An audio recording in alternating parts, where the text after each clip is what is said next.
strengthening exercises. Maybe you're a woman postpartum and your pelvic floor just isn't what it used to be. Maybe you're a man and you're struggling with ejaculatory control. Or maybe you're a man or a woman and you're struggling with incontinence. You're having trouble controlling your urine or your bowels.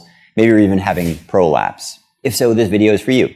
Hey, my name is Lucas. I'm a yoga teacher. I'm a teacher trainer. In the yoga tradition, we have a practice called Mula Bandha, or root lock, which refers directly to this pelvic floor strength coordination practice. And it dates back hundreds, maybe even thousands of years. In this video, I'll share with you, number one, the anatomy of the pelvic floor, which muscles are involved. Number two, we'll talk about dysfunction, why things go wrong. And lastly, probably most importantly, we'll look at some exercises you can do at home to strengthen, coordinate, and bring awareness back to your pelvic floor. Quick disclaimer here, I'm a yoga teacher, not a medical doctor. If you have a major pelvic floor dysfunction, please check with a healthcare provider before you do anything. Let's start off by talking about the anatomy. Your pelvic floor, if you look at the base of your pelvis, you can see there's a big hole there. There's nothing there. So what supports my pelvic floor? There's a group of muscles called your levator ani muscles. And there's three primary muscles on the pelvic floor. You probably noticed, if you've looked at a spine before, that there is our coccyx, our tailbone. And you probably thought, that's pretty silly. Haven't we evolved away from having tails? And the answer is yes. We don't really need a tail, but our tailbone, our coccyx, plays a very important role as an attachment site for the muscles of your pelvic floor. These three muscles we can look at separately. And the first one is called your puborectalis. Pubo refers to your pubis bone here, and rectalis refers to your rectum. So the muscle starts at your pubis and it wraps around your rectum. This one of the three muscles controls your anal sphincter. The next muscle that we'll look at is your pubococcygeal muscle, going from your pubis to your coccyx, your tailbone. This is the larger and the more powerful of these three muscles.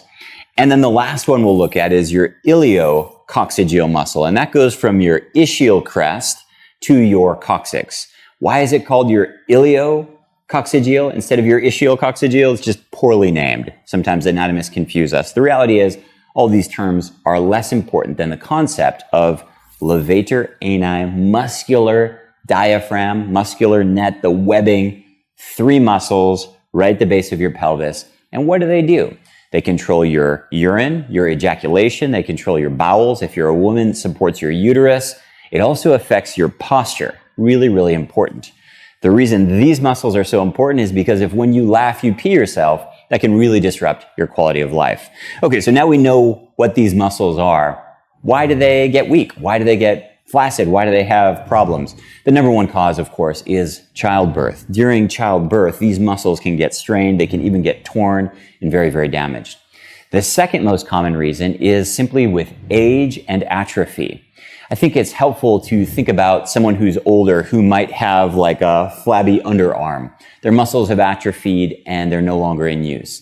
When it's your underarm, that's really just aesthetic. But when it's your pelvic floor and you're unable to control your bowels or you're peeing yourself, that's really a big, big impact. And so childbirth, age and atrophy, and lack of use from sitting in a car, sitting in a chair all day can all lead to a really weak pelvic floor. Okay, so what do we do about it? I'll show you some exercises, but before we do the exercises, we need to first learn how to feel to engage those muscles. What I mean by that is if I told you, hey, contract your bicep muscle, almost all of you would be able to do that. But if I said, hey, can you contract your puborectalis muscle, you'd go, well, what? You don't know how to do that, right? And so I'll walk you through some eyes closed exercises to feel this. One thing to remember is that our pelvic floor diaphragm and our breathing diaphragm, they work together and they really have a paradoxical relationship. What that means is when my breathing diaphragm is relaxed on an exhale, that's when it's in a dome shape, that's when I can squeeze here much better, my pelvic floor. Because when I breathe in, my diaphragm contracts and all my guts, everything gets pushed down and it's much more difficult to squeeze my pelvic floor. For this reason, both now and in our exercises, we'll work at the bottom of the exhale. At the bottom of the exhale, your breathing diaphragm is relaxed up, there's more space, and it's easier to squeeze the base of that flower pot. Sitting in a chair or sitting on the floor, wherever you are, place your hands on top of your legs, relax your shoulders, close your eyes. I'd like you to imagine for a moment that you're sitting on the toilet. Sorry for the visualization, it's the only way to do it. And you're urinating, and I need you to stop the flow of urine. We'll do it at the bottom of the exhale. I'll close my fist so that you know you're meant to squeeze, and I'll count up to the count of 5. Let's inhale gently through our nose. Exhale gently through our nose. All the way out. Now squeeze. Stop the flow of urine for 1, 2, 3, 4, 5. Release, relax, and breathe normally. Some of you were able to hold those muscles throughout the practice. Many of you, your muscle contract, release, it kind of pulsed. Totally normal. Don't worry. It takes some time to coordinate these muscles. That was exercise 1. Exercise 2, I'd like you to imagine that you're defecating. Again, sorry for the visualization. It's the only way to do it. And you need to stop the flow. You need to squeeze your anus. Let's inhale. Exhale everything out. Squeeze, hold. 1, 2, 3, 4, 5. Relax, release, and breathe normally. Again, it might have pulsed. That's okay. Maybe it pulsed and held. Also okay. So now we contracted our urethra, where the pee comes out. We contracted our anus, defecation. Right in between, there's a third area that we can contract. For men, if you visualize like lifting your testicles. For women, if you visualize like contracting your vaginal opening, that can usually help you to access that area. So again, front, back. Now we'll contract in the middle. Let's practice together. Inhale. Exhale everything out. Good. Lift that middle area. Hold. 1, 2, 3, 4, 5. Relax, release, and breathe normally. Now that we've isolated these 3 areas, some people, some pelvic floor therapists will work on these areas individually. There's really great benefit to that, and sometimes that subtle practice can be really helpful. For the sake of our practice, we'll grab all 3 areas at the same time. Front, so your urethra, back, your anus, and then right in the middle, we'll lift everything. If you imagine like a webbing or a net, I'd like you to lift and squeeze. Let's practice all 3 areas together now. Let's inhale. Exhale everything out. Good. Contract and squeeze everything. 1, 2, 3, 4, 5. Relax, release, and breathe normally. Already, we're starting to bring awareness to this area. Already, we're starting to develop coordination of these muscles, and this is really important. Next, I'd like to show you some formal strengthening exercises you can do with one big caveat. It's not as easy to strengthen our pelvic floor muscles as it might be to strengthen our biceps. What I mean by that is if you decided you want bigger, stronger biceps, you'd put a weight in your hand, and with resistance, you could create muscle hypertrophy and strength very, very quickly. Since we can't really do weightlifting with our pelvic floor, what we're really trying to do with these exercises is we're trying to bring awareness and coordination there so that our pelvic floor starts to fire and engage naturally throughout our day. When we get up and down from the ground, when we get up and down from the toilet, when we're using the toilet, when we're moving around in our daily life, instead of our pelvic floor being flaccid and loose, it'll start to contract and naturally support our spine, our bladder, our anus, and all of the organs of your pelvic floor as well. Let's get into the exercises. For this first exercise, we'll sit in a chair. We just need a towel. Roll up your towel into a tube like this, and then we'll sit on it lengthwise. So it's going quite literally touching your perineum, the base of your spine. When you sit on this, what it allows you to do is get more awareness to those levator ani muscles because you can feel them pressing against the actual towel. That helps you with that proprioception, just understanding what's going on. Here's what we'll do. Just like we did before, we'll engage both 1, 2, and 3 muscles all at the same time. So imagine stopping the flow of urine, stopping defecation, and then the muscle in the middle as well. So we lift all at once. Remember, we'll do it at the bottom of the exhale. I'll make a fist to show that you should squeeze, and I'll count to 5. Let's practice together. Inhale. Exhale everything out. Good. Lift everything and squeeze. 1, 2, 3, 4, 5. Relax, release, and breathe normally. Could you do this without the towel? Sure, you could, but it helps. You probably already felt that there's greater proprioception awareness down there. Let's practice again. We'll do 3 sets in total. Inhale. Exhale everything out.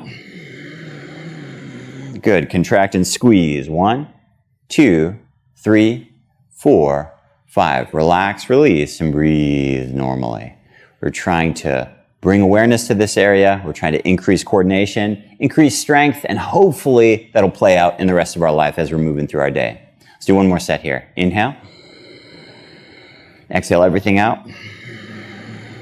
Good. And squeeze and hold. 1, 2, 3, 4, 5. Relax, release, and breathe normally.